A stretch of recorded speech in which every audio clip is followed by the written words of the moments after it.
Hey folks, it's Rob with Two Guys in a Ride, and today we're back in the absolutely beautiful state of Mississippi, and I am at another car collection, and I am with Pat. Pat, will you please give us an idea about the car we have right beside you there? Okay, Rob. This is a 1980 Rover 3500 SD1.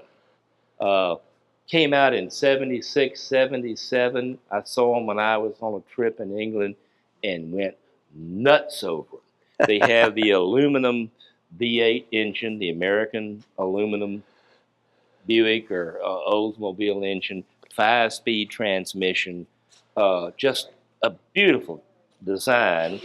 And it's a little dusty. We drive all of these cars. These are what we say kids and dogs cars. There you go. Throw the kids, dogs in the back. Yep. But this is a wonderful car, aluminum wheels, American V8.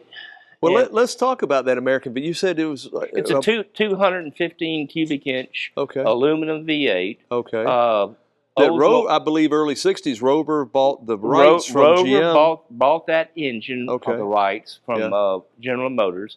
We had Buick and Oldsmobile, but then they did it. And up until recent years, a variant of this engine was still in your Land Rovers that you would buy today. Well, as I recall, because Rover was British Leyland, at some point, there were so many of those engines in so many BL cars all throughout history that it's just kind of funny, but they were all powered by that late 50s, early 60s This design. is the old American. Well, you got the hood there. Let's take a look at it real quick and see what we got there, because it is a little funny seeing a big old V8 in there. This is the old American V8.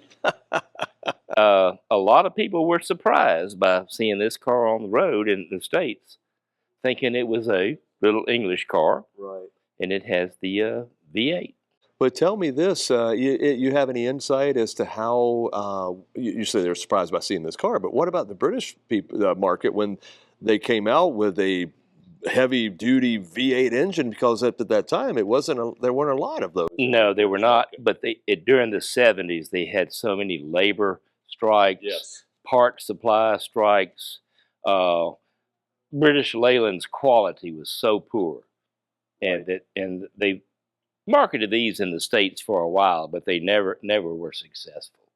Just never were successful. And I think you and I talked about that off camera. We could talk about it here. You're not embarrassed by it, but they weren't known for their build quality. That's true, and I don't know. This particular car is okay. Okay. It's good. And I believe, and you folks, if you're watching, you leave a comment down below if we're wrong, but I believe one side was longer than the other, or one of the doors. One variant had a door longer than the other side, and that you couldn't open against the curb. Yeah. On England, I'm driving on the left-hand side. We're on the right-hand side, of course. Right. So I think that was corrected.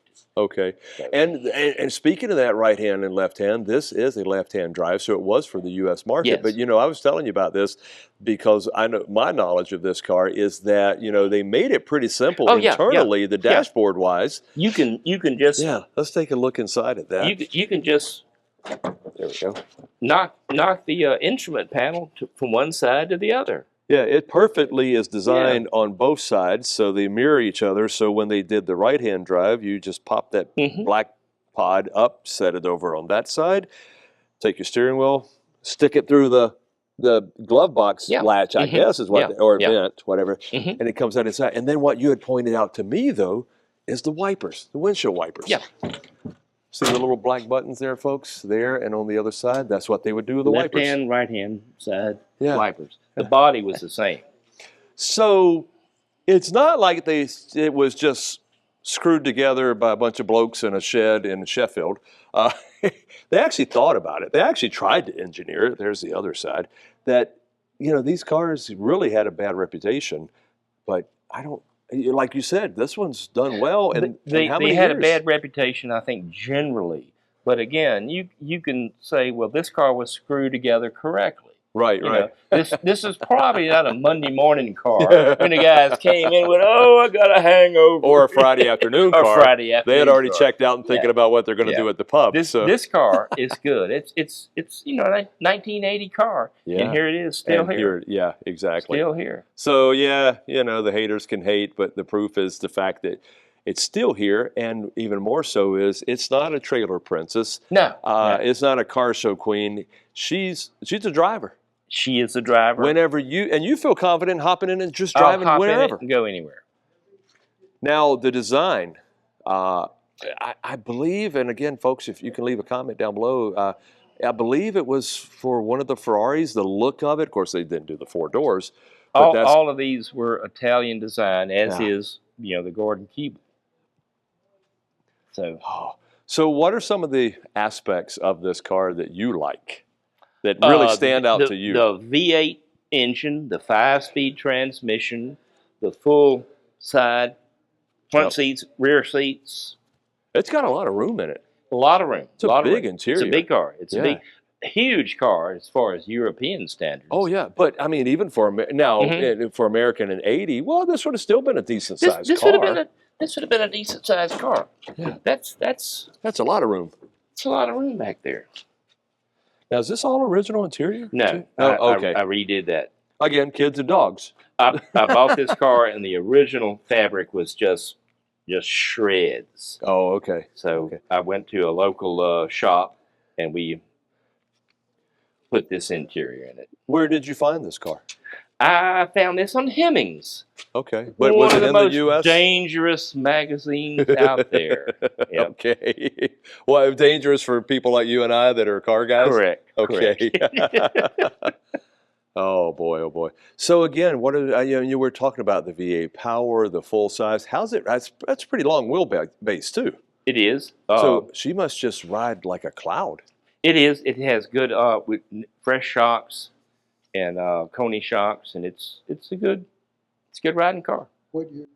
So I'm looking at them. These are original stock wheels too. Yes, these are original wheels. I like the design of the wheels. I like as well. To me, they look Italian. They look very much so, like the Campandario. Oh, very, very nice. It's really cool because you've got quite a few cars here, and I'll pan around. Really nice, a lot of British cars, a lot of beautiful cars here. But this one really stuck out to me. Like I said, for the quirkiness that I've heard about them, but it's really, really cool to actually get to see one in person. Yeah, yeah. Rover 3500 V8. So yeah, boy, oh boy. And when you started it up a minute ago, it's got a rumble. It's an American V8. Yeah. American V8. So again, it's not particularly powerful. No, but I gotta think that, when the ones that were sold in Europe, that same everything. Like I said, we switched to this would have been such a dramatic change for the English car buyer from a 4-cylinder Rover to the V8 engine. That this would have been you and I showing up in a Lamborghini Countach. Yeah. Well, that was what I was going to get to, because this would have been quite a dramatic change from the little 4-cylinder. Yeah. And this had a 4-cylinder. Yeah. The base engine was a 4-cylinder. But this isn't a Humber. No. I had an Armstrong Siddeley Star Sapphire, and that was a nice car. Okay. I have an Armstrong Siddeley station coupe over there. Okay. But this was a great leap ahead of the English cars. Right. And when it was designed, that design, that European design, that Italian design and that look was definitely different than anything else being designed by the British. You were talking about Morris Marinas. You were talking about the Ford Cortinas and stuff. And then something like this comes out in this swoopy aerodynamic shape with an American V8. V8. I was in England in, I guess, 76, 77. I think I saw this in 77 with some friends of mine who were, still active duty Air Force, Navy. And I saw this, and it was like, I'm going to get one of those. It took a while. Yeah. And even though it's a family car, I'm sure you probably in your head, it's like, that's a babe magnet. That's Bake magnets somewhere else. Maybe. Okay. Yeah. Well, I think that's this one right here. Yeah. This is the this is a 140. So this is and the what year? 140, 1956. Look at that, folks. Isn't that beautiful? And you said this is a 1 year only color, arbor green, only for the 1956 U.S. market. Now I'm sitting right here. You said arbor green. Arbor, A-R-B-O-R. Right. It's arbor turquoise. Green. It's turquoise. Correct.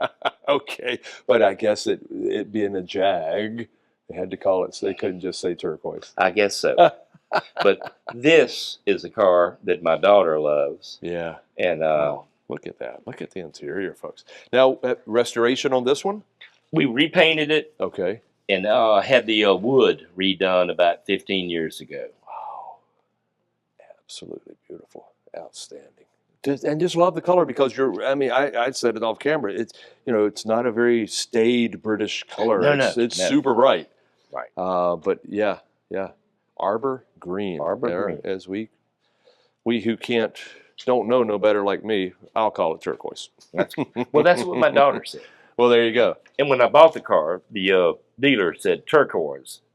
And I said, well, what you call turquoise, right. What I call turquoise could be different. Yeah, the shades do vary. I sent, this was well before cell phones. Uh-huh. I sent him the picture, and he said, had I not been standing here with my hand on this car, yep. I would say you have my car. So he had the identical twin. Any idea how many were produced that year with this color? They made 300 in this color. Yeah. And I think they made about 20 with this color and the automatic transmission. Oh, we didn't bring that up a second ago. You're right. This is an automatic transmission car. Okay. Yeah, look at that. It is. How about that? This is the mistress's car. Right. So she's rare. It is. It's an extremely rare car. She's as rare as she is beautiful. It is a pretty car. Oh, my goodness. It is a pretty car. Yeah, I've always just absolutely adored these. And yeah, folks, that's just an engine. A car cover that's up there. No big deal. Yeah. I know there are going to be comments, but that's okay. He keeps them covered. But, sometimes. Yeah, sometimes. And that's why it's a little dusty. But again, he drives every one of these. And why not? That's what they're for. If you didn't, then shame on you. Keep them? Yeah, exactly. Wow, and here we are, folks. I tell you what, Pat, thank you so much for sharing a couple of cars out of your collection. These are absolutely beautiful. It was fun to see a Rover. Fun to get to know about this car. Mm-hmm. Never heard about it anymore. And if any of you folks that are watching the video have heard about this car or have any questions about it, just leave a comment down below and let us know what you think about it. But Pat, again, thank you so much for sharing your cars with us. I'm glad to. Awesome. All right. Thanks for watching, folks.